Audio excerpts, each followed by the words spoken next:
es ist so schade, dass es kein Geruchsfernsehen gibt. Also ich finde, das ist schon einfach ein Augenschmaus. Oh, das duftet so herrlich.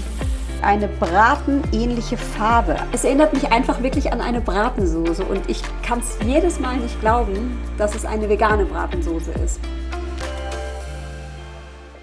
Willkommen zurück zu mir und zu meiner ayurvedischen Küche. Ich bin heute im wunderschönen Regensburg und Regensburg ist ja auch bekannt für seine sehr deftige Küche. Ich habe vor 10 Jahren angefangen, kein Fleisch mehr zu essen, aber was ich manchmal vermisst habe, ist der Geschmack der Bratensoße meiner Großmutter. Die hat eine wunderbare Bratensoße gemacht und ich habe das Rezept jetzt etwas veganisiert. Und wenn ich nachher zu Hause bin, dann werde ich euch dieses Rezept vorstellen. Wie man sieht, bin ich zurück in der Küche und stehe gerade neben den wunderbaren Zutaten der veganen Bratensoße. Und was wir genau für diese Köstlichkeit benötigen, das zeige ich euch jetzt. Für unsere vegane Bratensoße brauchen wir an Gemüse eine Karotte, 150 Gramm Champignons und 2 kleine rote Zwiebeln oder eine große rote Zwiebel.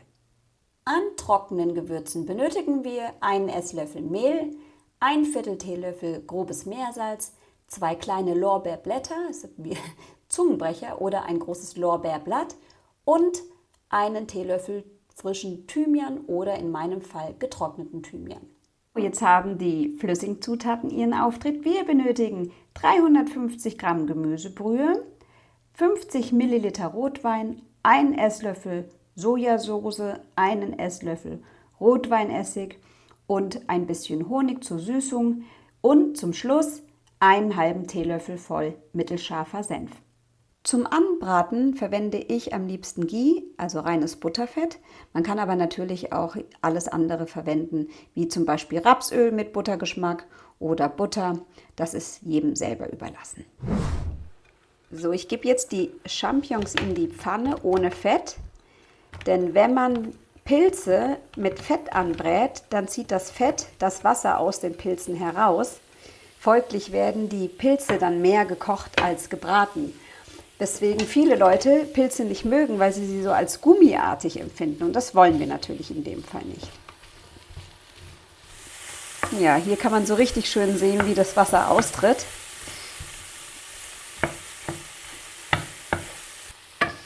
Wenn die Pilze ein bisschen Farbe angenommen haben, dann gebe ich meine klein geschnittenen Zwiebeln dazu.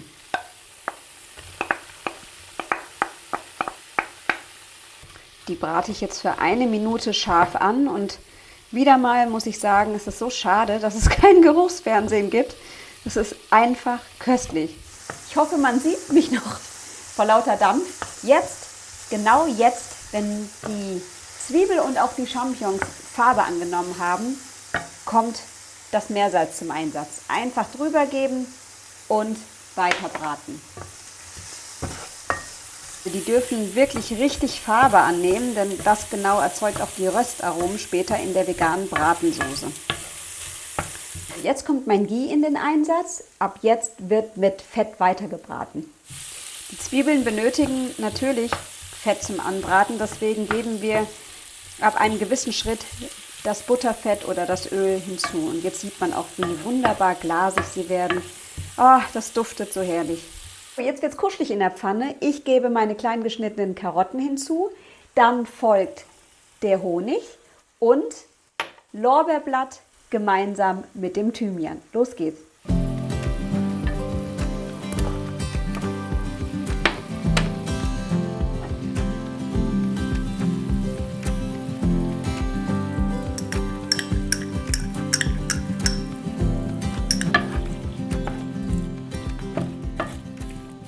Wir braten jetzt alles gemeinsam so lange an, bis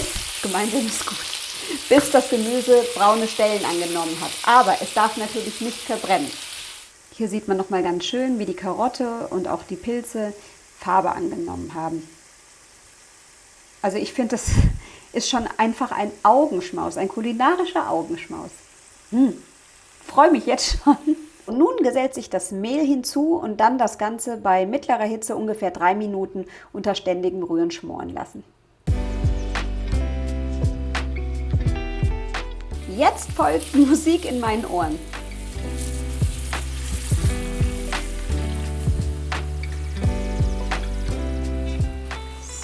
Jetzt kommt der Rotwein noch hinzu. Das lassen wir jetzt ein bisschen einköcheln. Die Hitze noch mal ein bisschen nach oben fahren.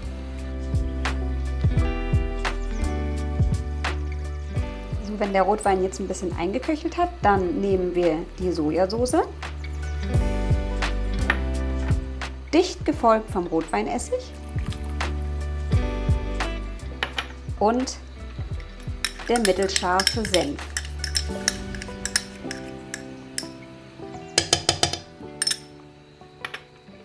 So, das Ganze darf jetzt bei niedriger bis mittlerer Hitze ungefähr 20 Minuten lang ohne Deckel köcheln. Und was man hier schon so gut sehen kann, ist, dass es hier wirklich eine bratenähnliche Farbe annimmt. Also das hat mich beim ersten Mal, als ich diese Soße gekocht habe, schon so begeistert. Und leider, man kann es ja nicht riechen, aber es erinnert wirklich an eine reale Bratensoße. Dieser Geruch zaubert einem wirklich das Lächeln ins Gesicht. Ich kann gar nicht mehr aufhören. So, aber während das jetzt 20 Minuten vor sich hin köchelt, räume ich jetzt mal die Küche auf. Frei nach dem Motto, wer die Sauerei veranstaltet hat, der räumt auch wieder auf. Ja, man sieht jetzt so richtig schön, wie die Soße nach 20 Minuten eingedickt ist. Und man kann förmlich erkennen, wie sämig sie auch geworden ist. Jetzt neigen wir uns dem Ende und nun gibt es zwei Möglichkeiten. Die zwei Möglichkeiten bestehen darin, entweder man gibt das Ganze in ein Sieb, dann hat man eine etwas feinere Konsistenz, oder aber man nimmt das Lorbeerblatt heraus und auch den frischen Thymianzweig, so man ihn benutzt hat, und gibt das Ganze in einen Hochleistungsmixer. Dann ist die Konsistenz ein bisschen dickflüssiger.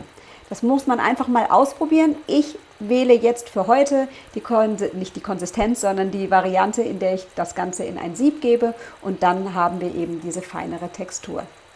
So, nun habe ich das Ganze in ein Sieb gegeben und jetzt lasse ich diese Soße wunderschön da durchlaufen. Meine Bratensoße ist jetzt fertig. Egal für welche Variante man sich entscheidet, wichtig ist, dass man die Soße danach noch einmal für 5 bis 10 Minuten in die Pfanne geht, damit das Ganze noch mal ein bisschen einköcheln kann. Und wie man hier auch schön sehen kann, hat sie auch diesen typischen Glanz, der eine Bratensoße, so wie ich finde, auch ausmacht. Genau, das lassen wir jetzt für 5 bis 10 Minuten nochmal eindicken. Jetzt nochmal schnell abschmecken und dann geht es ans Anrichten. Schaut es euch an. Ich finde allein schon diese Farbe und dieses Glänzende und es erinnert mich einfach wirklich an eine Bratensoße. Und ich kann es jedes Mal nicht glauben, dass es eine vegane Bratensoße ist. Und jetzt probiere ich es. Perfekt. Einfach perfekt. Jetzt wird angerichtet. Und hier ist sie, die vegane Bratensoße, und auch noch festlich verpackt. Also ich kann jedem wirklich nur ans Herz legen, diese vegane Bratensoße mal auszuprobieren. Sie schmeckt wirklich hervorragend und passt auch zu allem. Jeder wird begeistert sein, versprochen. Dann bis zum nächsten Mal, eure Mangal.